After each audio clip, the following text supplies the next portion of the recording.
Hey everyone, my name is Eero Pihlava and you're watching Why It Matters series. We introduce in this series people worth listening to. So people who are benefiting the understanding of Christian life and doctrine. And today I'm honored to have as our guest Dr. Jordan B Cooper, who is from the United States and really wonderful theologian and communicator. So welcome, Jordan, to today's show. Yeah, well, thank you. It's great to be here. Wonderful to meet you in Finland. So what brings you to Europe and in our country? Yeah, well, I was invited to come here to speak at a few different events from a few different organizations. And so yesterday I just did an event with Veritas Forum, which was a kind of dialogue debate with a philosophy professor talking about the meaning of life. And then I have some events here today. Yes. So yeah, it's I came because I was invited, and it's great to be able to meet brothers and sisters from another part of the world, and to be able to share whatever I don't know, valuable insights I may have, if they might be useful. Yeah. Yes. So many of our viewers know you through the Just and Sinner podcast and your popular YouTube channel. But in your own words, who is Dr. John B. Cooper? Boy. Jordan B. Cooper. Yeah. Who am I? A sinner redeemed by grace. Say that. Yeah, but I do a number of things. I am a theologian. I'm a professor of theology. I am an ordained pastor, a husband and a father as well. And I'm engaged in all sorts of things. So I do writing, I do my podcasting and YouTube channel. I'm involved in campus ministry. I'm really passionate about particularly college students. I think there's something really wonderful about that particular age. Even with my YouTube, I get a lot of that kind of age group. Okay. But I don't know, I love the curiosity that people have in that, at the early 20s, especially that before you've kind of settled down in life, when you're just asking all sorts of the big questions that sometimes later in life you're too settled to really think too deeply about. I don't know, you're too busy or something. But so yeah, I don't know. We could talk about any of those elements of what I do in life. So, well, let's talk about theology. Yeah. So your work and, your YouTube channel kind of preaches really wonderfully kind of public communication, theology, history, philosophy. Sure. But then about theology, what drew you first to theology? Why did you want to study it? Yeah, theology is something that I have wanted to study since I was a teenager. Yeah. I think at that age I started asking, like I said, those big questions. And as a teenager, I had a pretty clear recognition that God was calling me into some kind of ministry. Yeah. I didn't know exactly what that meant, but whether becoming a pastor or missionary or studying theology in an academic way, I didn't know at that time. Yeah. And then when I went to college to study theology, I, again, didn't know that I wanted to go into academic theology necessarily. My calling to academic theology, I think, became very apparent my first semester at university, where I was at a school that claimed at least to have a high view of Scripture. Yes. And when I was in my first intro to Bible class, it was evident that the professor did not have a particularly high view of the text of Scripture, and pointed out what he called the tensions in the Bible. This is really what led me to a deep study, because I knew that Scripture was God's Word, but I realized that I needed to learn how to defend that intellectually. And so I started really digging in very deeply at that point. I started challenging my professor in class to the point that he asked me to drop the class because I was too much of a disruption, which I don't really regret at all. And I ended up going somewhere else for college after that to study. Yes. It was not going to work out there. So it was a challenging time for me where my faith was really challenged, but I think providentially God kind of led me through that to recognize that, that this is really my calling. And that's what gave me a passion to defend the Bible, Yes. where I really learned and recognized that, I think this is what I'm called to do. Yeah. Yeah. You mentioned that you are also involved in campus ministry. Yeah. And you are serving also AALC as a pastor. Yes. So did you have a right away did you know that, okay, I want to be a pastor? Or do you have pastors in your family? Or? Yeah, I don't have any pastors in my family. Okay. But my father has, throughout his life, he went back and forth about whether he was called to ministry or not. And was not. He never became a pastor, but he has always been a very active lay leader in the church. Yeah. Leading home Bible studies and all those kind of things. And I grew up in a home we had people over for Bible study regularly. And so it was the kind of giftings of ministry, I feel like were there, present in my family enough to, that there was a bit of an environment that kind of led toward that, I think. Mm-hmm. So I went back and forth when I was in college of whether I wanted to go just do my doctorate and go teach theology or if I wanted to be a pastor. Yeah. And so I think that at some point it was evident that I kind of needed to do both of those things. And so I think that I've kind of had a foot kind of in both worlds. In a way, I think it's not healthy for theologians not to be engaged in some kind of ministry, and maybe that doesn't necessarily mean the office of the public ministry. Maybe it doesn't mean an actual pastoral call, but you really need to have not just your head in theology, but your hands on the ground. I think in real church life. Mm-hmm. Exactly. And so, while I'm not serving as a pastor of a congregation full time, mm-hmm. I do have a call to kind of chaplaincy on campus. Yeah. Yeah, so that's kind of my more, hands-on ministry. And I think the nice thing about campus ministry for me is that it ties both of those worlds together, right? Yes. So I'm doing the kind of practical in-person engagement with people in their real lives, but they're in that stage of life where they are asking those big questions. So it kind of ties all the pieces together pretty well. Yeah. Then about your church, before the recording, we were discussing about AALC. Yeah. So a lot of our viewers know about American Lutheranism. They know ELCA, Evangelical Lutheran Church of America, and then LCMS, that, for example, the Mission Diocese is in fellowship. Yes. So could you just, in brief, tell about the history of your church, American Association of Lutheran Churches? So I'll keep it as brief as I can, because American Lutheran history it's very complicated and there's a long history. But in short, if you're familiar with the ELCA is the largest Lutheran church body in the U.S., but it's also not orthodox in its theology, to the point that now it seems like there will probably be a lot more difficulties for the pastors who are Orthodox to even remain in the body at all. So the ELCA was a formation of 3 separate church bodies in the 1980s.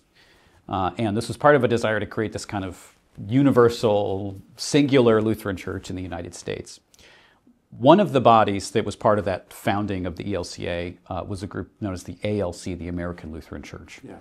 And there were a group of congregations in the American Lutheran Church that didn't vote for the merger, didn't support this merger to dissolve their church body and create this new one, who said, we like the American Lutheran Church. We don't want to be part of this new church because this new church does not have a strong stance on the authority of Scripture. Yes. And they said, we think that this is going to go in a very negative direction, which seems to have been the case. And so they said, well, we're going to be an association of American Lutheran churches. We're the congregations that are trying to remain the same thing. Yes. They would have retained the name if they could, but it was now owned by the ELCA at the dissolving of the ALC. The name actually initially was the Association of American Lutheran Churches, but then legally they were told that it was too close to the name the ELCA now owned, so they switched the two A's around. Okay. Yeah, so the ALC became the AALC. Yeah. Yes. So we are in full altar and pulpit fellowship with the Lutheran Church Missouri Synod, so we have a working relationship with them, but we remain distinct. Okay, good. Just a question about the campus ministry. You are serving at Cornell, the Ivy League university. Yes. Yes. So, do you have ministers from different denominations for the students then? How does it work? Yes. So Cornell University, in particular, it prizes pluralism. Different views of different things. And some of this is the nature of the founding of Cornell. It's the latest of the Ivy League universities. Okay. And so it was the mid-19th century Cornell University started. The other Ivy League universities in the United States were all religiously affiliated. Cornell purposefully wasn't. Okay. Because Cornell, the intention of Ezra Cornell, was the school's named after the founder, wanted this education that the kind of, I guess, phrase that kind of summarizes his approach to education is like every study for any student. So there's like any student can study anything they want, and that applies to religious commitments too. Yeah. And so they prize having chaplains from every possible religious tradition. Yes. And so it's a religiously diverse group of students there, but within that they have certainly been at least allowed for, been open enough to having a confessional Lutheran organization on campus. Okay. Yeah. Okay, let's move to public communication. So your podcast, Just and Sinner, and then your YouTube channel is really popular. Like all those videos in YouTube have over 300,000 views. No, well, some of them do, but that's the highest of views on my videos. But yeah. Yeah, so let's get to the beginning. So how did everything start? How did you start producing podcasts and all the YouTube videos? Yeah, so the reason I did this, it goes back to when I was in college. Okay. And I was not raised in a Lutheran household. Okay. My family was more Reformed, Presbyterian. Yes. More Calvinist in the Calvinistic tradition. And something that the Calvinists did really well is marketing. Like they knew how to reach young people. They had podcasts and blogs at the time. I know nobody reads blogs anymore, but it felt like they were always ahead in media, finding what media works, what are people looking at, and then how do we use those things to reach people. Yes. And they did it very well. Yeah. And when I looked into Lutheranism, it was hard to find resources. Mm-hmm. It was like if Calvinism is something you didn't have to look for, it was everywhere. Yes. It just was in your face. Lutheranism was something that not only was not everywhere, but you had to try really hard to find resources. So there were very few that were kind of publicly accessible in those same kind of ways. Yes. And something else about Lutherans is that, at least in the United States, is they tended to kind of speak their own language, theological language, cultural language. It was very different from the rest of the church in the U.S., and so that meant that there were kind of communication barriers in some ways to presenting ideas. And so when I found Lutheranism, I said, well, these are the resources I wish I had, and maybe if no one else is doing them, maybe I should just do the same thing myself. Mm-hmm. And so that's what started this. And so I said, well, why don't we start doing some of the things that the Reformed are doing? Yeah. And then maybe as someone who's kind of not from that background, maybe I can do a little bit of translation of some of these Lutheran ideas. And I remember being told by someone at the time that who said, "You speak Lutheran with a Reformed accent." So it's like Lutheran, you got the Lutheran stuff, but you know how to use the Reformed language. Yeah. And that was kind of purposeful, yes, because it kind of breaks down some of those barriers to language that I think were there. So so that's why I started doing that, and that was back in I think 2012.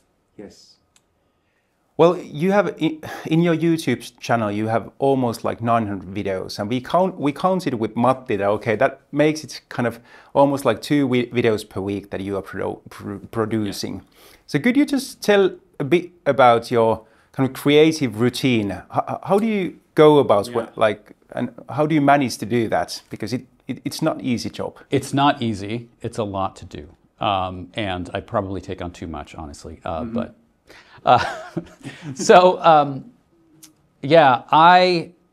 my routine per week. I can give you kind of a general overview of what I do, and it depends on the week because then I do events like this. I'm traveling and do other things too.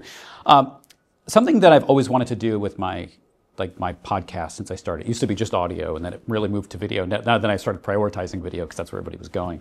Yeah. But I try not to repeat myself. And sometimes I'll revisit topics, but I want to do something different every week. Yes. And that means that I need to do research every week. So that means that I spend a number of hours every week preparing for the subject that I'm going to be talking about. Yeah. On a busy week, sometimes I'll revisit a topic that I've got kind of more, I have to do less kind of research on, you know. So that means that my week is, a significant portion of my week is reading, research, outlining, taking notes.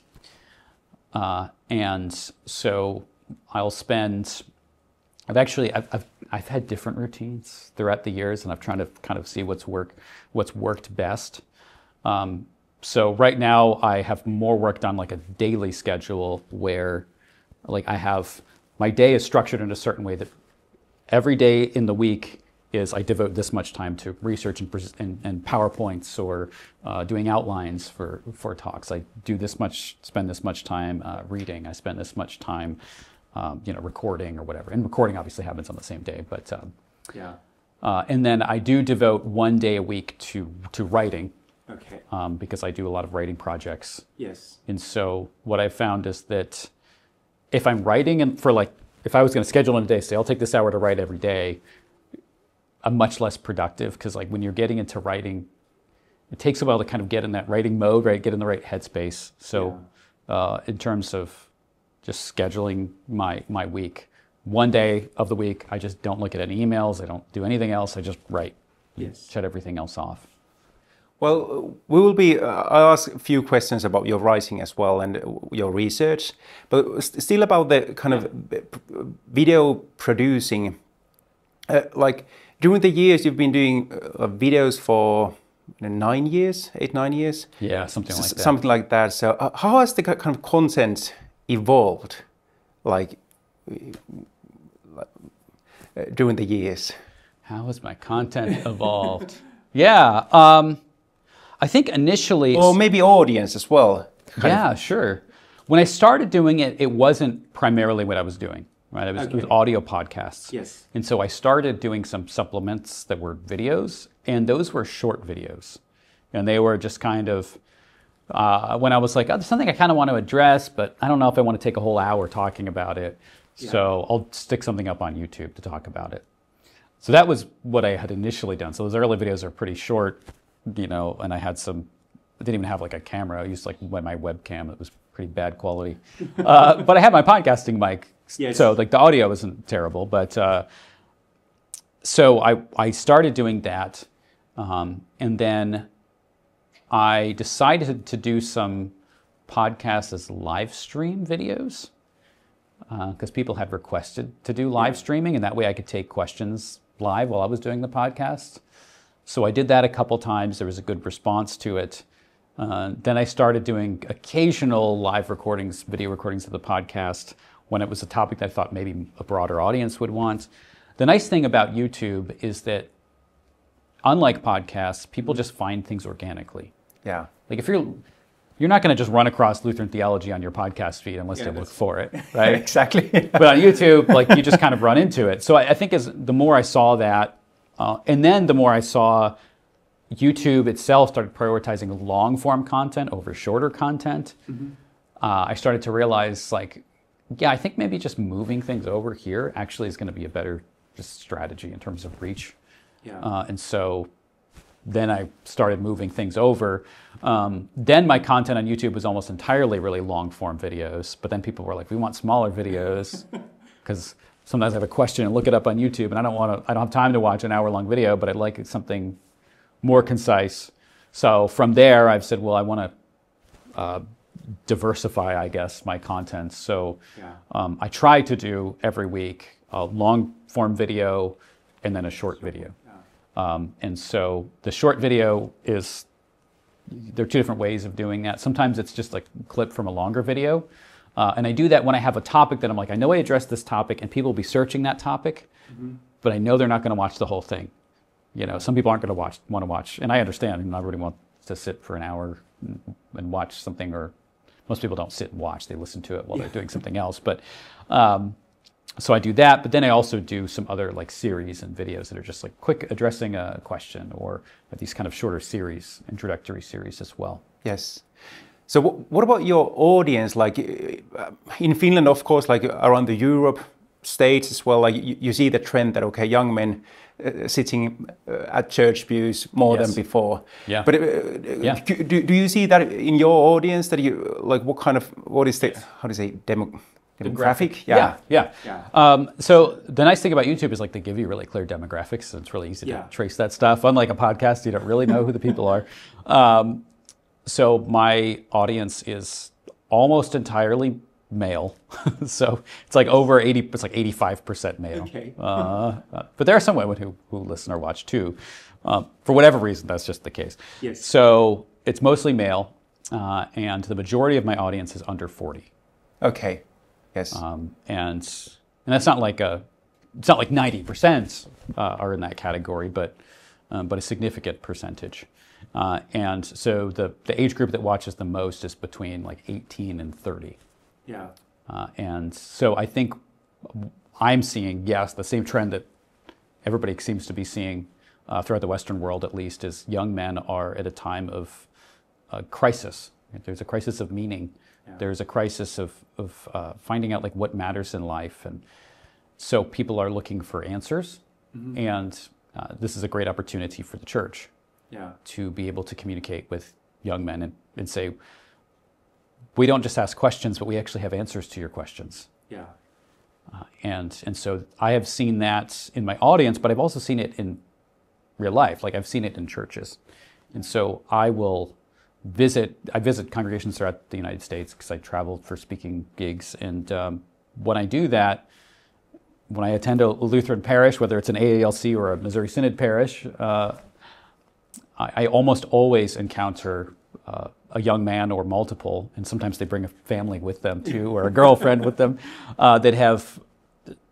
they tell me that they first heard about Lutheranism because of my videos, and that's just, the algorithm is useful in doing that. And the best thing that I can hear from somebody is that I've brought them to a local congregation. Yeah. Right. And that's because what I don't want to do, and a lot of social media is all about being, they call it, say, an influencer and growing an audience. Like, I don't care about growing my own audience. Mm-hmm. I'm doing this for the sake of the church. And the hope is not just that they watch a bunch of my videos, but the hope is that that brings them into an actual congregation. Yeah. Yeah. Yeah. So you talked about the loss of meaning. Do you think that that's like the reason why kind of conservative Lutheran content relates to people and people want to watch your videos? Because you have almost like 70,000 subscribers on your channel. So yeah, I think it is. I think it is the loss of meaning and the sense of the kind of the liberalism that has pervaded Western ethos for a long time now. Mm-hmm. It feels like a lot of people have felt and recognized that it has not provided what it's promised. Yeah. And I think that we have had this perception in the Western world, and especially prevalent in the United States because of our emphasis on freedom, that if your freedom is maximized in life, you're going to find happiness. Because the happiness is within, and as long as you can be your authentic self, you'll find happiness, you'll find something. And I think we're seeing the end of this long experiment. And the end of this experiment is higher depression rates than we've ever seen. Because meaning isn't found within. That just leads to emptiness. It leads to a sense of being displaced and without support.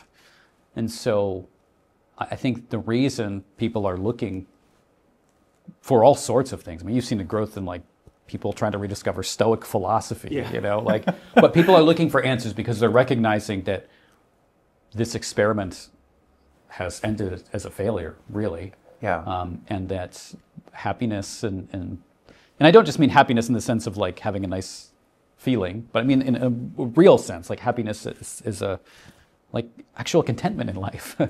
You know, like people don't have that. And so they're recognizing that maybe there is something else that's being missed. Yeah. Let's come to that when we, just one question on Apology Forum and your keynote speech there, but still on public communications, would you have any advice for Lutheran content kind of creators, like how to start or what to do? Yeah, it's a good question. What advice would I give? There's kind of general advice that people give on YouTube, you know, in terms of like how to make your content work, how to get people to watch. You know, there are some things that are inevitably going to get you more viewers, but they're not always good things to do. Yeah. so like the thing is, people love controversy. Exactly. And so if you start controversy, or if you talk about, I don't know, things that are just going to be like hot button topics, you know, you're going to get more viewers just because of that. Mm-hmm. So I wouldn't recommend that, but that's what a lot of people do. But you do need to address big issues. Like it's good to address issues or frame things in such a way that people that are searching for something are going to find it.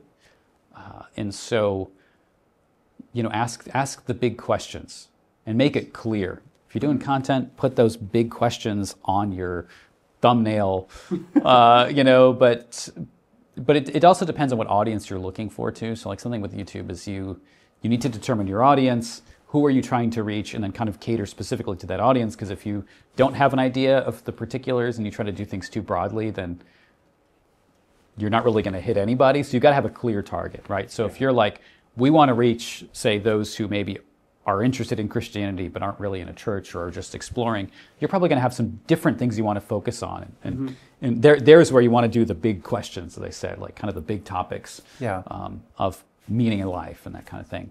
But if you're looking more specifically at, you know, we want to educate Lutherans, okay, well then you're probably going to have a different way that you want to approach things as well, because they're going to be searching different things. Yeah. I guess the main thing you want to try to do is find the things people are searching for and asking, but then find also the things that other people haven't done a ton of content on. Yeah. Because that's how people are going to find you. Yes. Yeah, because if it's like too obscure, then nobody's going to look for it. But if it's too broad and general, then if people look for it, they're going to find the huge videos that have talked about that issue. Yes. And it's kind of hard. It's always hard to, I don't know, working with the algorithm can be kind of tough. Yeah. But I will also say one other thing. If you're doing content, the most important thing is consistency. And I see a lot of people trying to do too much at first and then getting overwhelmed and then giving up. Like, it's fine if you don't do a lot. It's much more important that you're consistent than you just have a lot of stuff. Because then you're just going to get overwhelmed and feel like it's too much, and you're more likely to give up. Yeah. Good. So then turning to your writing and academic work. So tomorrow you will be speaking at the Apology Forum in Finland. And you are talking about at least natural law and then anthropology. Yes. And at least the first keynote speech is based on your book. I had to check it. So, which is called "In Defense of the True, Good, and Beautiful." So those three transcendentals, as you call them. So, how does that book connect to your keynote topic? Yeah. So I know this conference obviously deals with apologetics. Yeah. And this particular project, this book that I wrote, really comes out of. It does come out of an apologetic concern. And I've seen a major shift in the way that the questions people are asking in the last 20 years. And that means I think apologetics kind of needs to move into different questions, or answering questions in maybe in a different way. Yeah. So like 20 years ago was the time of the new atheism. Yeah. And it was very popular to argue against Christianity on the basis of really rationality, of like, well, this doesn't make sense. And science and religion don't fit together, or historical challenges to the dating of the Gospels or something like that, or the authenticity of the Gospels. And so people like Bart Ehrman, critical scholar of the New Testament, was very popular at that time and was getting all these interviews on major news stations. And so apologetics at that time really focused on questions of like historicity, right, of the New Testament, and they're kind of more logical questions. Yeah. But as I said, I think now we're moving into the stage of this crisis of meaning, which is leading people to ask more philosophical questions, I think, of like, well, what matters in life? Which I think are really the more basic human questions, because those are the things that actually drive us. I don't think we're driven as human beings by just this endless pursuit of rationality. I think we would probably like to think that we're like that, but we're not. Yeah. We just don't operate that way. And so because of that, I have tried to, in my own material, really move toward those bigger philosophical questions that people are asking. So that book was written as a book that non-Christians could read who were looking at these questions. And so it is, I mean, I talk about Christianity in it, but it's a little more objectively set forth, I guess. It's not like, it doesn't just straight up say like Jesus is the answer, Yeah. But I'm hoping to lead people there, right? Yeah. And I think that's what I want them to see. So that's the reason why in this apologetics conference I'm kind of going to those topics as well. So I'm trying to get at like the philosophical roots, but in the classical world, the challenges to that, and then how as Christians we have answers to these things. Yeah. So yeah, the three transcendentals: the true, the good, and the beautiful. And this is just a way to kind of describe or define, in general sense, those elements of reality that all of us kind of know innately, and those elements of reality that aren't just physical. Yes. Right? They're beyond that, and those are the things that we really search for. I think that drive a lot of our actions, even if it's unconscious. Yeah. Then about your research, what are you researching at the moment, and do you have a book that you are writing at the moment, because you have published quite a bit?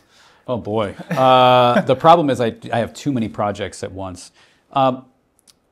The issue of anthropology is the one that I'm really interested in right now. Okay. And anthropology in a theological and philosophical sense. Yeah. Answering the question, what is a human being?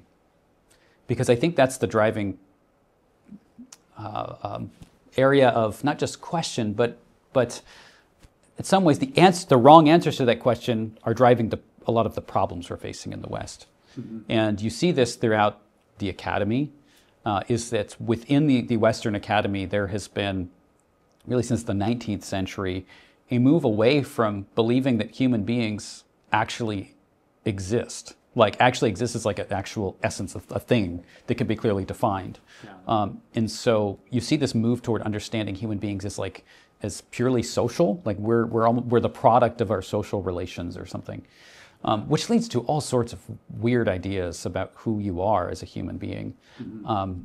And, I think a lot of people aren't thinking academically or philosophically, but the things that happen in the academy start to filter down into people's kind of awareness of themselves, even if they don't know that's what's happening. So it shows up in media and all sorts of different places. So the question that I've been focusing on right now is, what is a human being?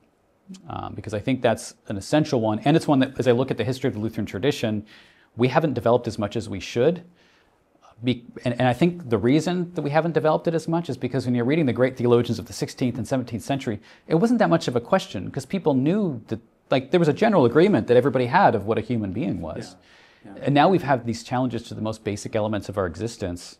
And I think the role of a theologian always should be, you're not creating new truths, but you're answering with those ancient truths, you're answering modern questions and challenges. And that's one area where I think we just really need to expand as a church, both within the church to train our people to understand who they are as human beings, but also to address the issues the culture is facing. So if I could quickly summarize here, because I know I could keep going, there are 3 projects I'm working on related to this. One is a book called Makers of the Modern Mind, which is an overview of the philosophy that has driven the left in a broad sense. And so I'm looking at I'm going all the way back to Descartes, but I'm looking at kind of the development of modern philosophy from Descartes all the way through like intersectional theory. Yeah. And what I'm trying to show throughout this book is, and largely it's a kind of just overview of these are the ideas. Like I'm doing more of that than just critiquing the ideas, because actually in some ways I feel like what people need is just to recognize where their ideas come from. And sometimes if they get that, they start to challenge them themselves because they say, well, I don't think that. Maybe I need to rethink where my views of things are coming from. But what I'm trying to do is really trace what I think is the underlying theme of where things have kind of gone wrong, and that is answer to that question: what is a human? Yeah. So that's kind of almost a diagnosis kind of book. But then I'm starting a work which is going to be a theological anthropology. So that's going to be a volume that's just a positive construction. So kind of doing the negative work there of like kind of where are these ideas gone wrong, and then I'm working on a constructive thing. Okay. Related to that is a project I'm working on ethics. And this is an area I've moved into a lot. And I think that the question of what is a human being in ethics, which is the question of what is the good life or what is a human being supposed to do, are so related. You have to put them together. And so that's coming as well. So they're in different stages right now, but those are 3 books I'm currently writing. Yeah. Thank you. 2 last questions. So first, let's leave theology, or maybe not. But I'll ask like, what brings you joy aside of your kind of work, and how do you kind of ease? Do I ever relax? I don't know. Yeah. No, I mean, I've got 2 kids, 2 boys, and a wife, and so when I'm not studying, I'm spending time with them most of the time. But I don't just read theology. I do other things in life, like read other books. That's kind of the case. I feel weird saying that, but it's true. Like when I relax, my relaxation is stopping from reading theology books and reading literature. I love the arts, and so I have a lot of joy in the arts. I like to go to art museums. I like to read about art.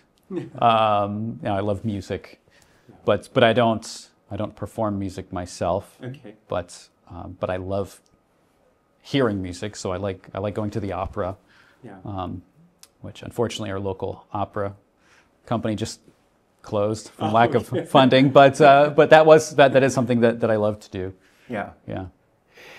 We will put like your website, YouTube channel, Justin Sinner podcast at the end of the video so people can find you and your work.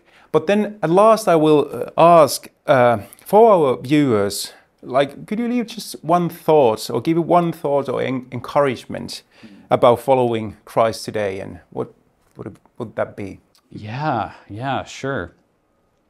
Yeah, I think there's obviously a lot I could say there, but just in light of kind of what we talked about now, I just want to encourage people to say that like we have answers.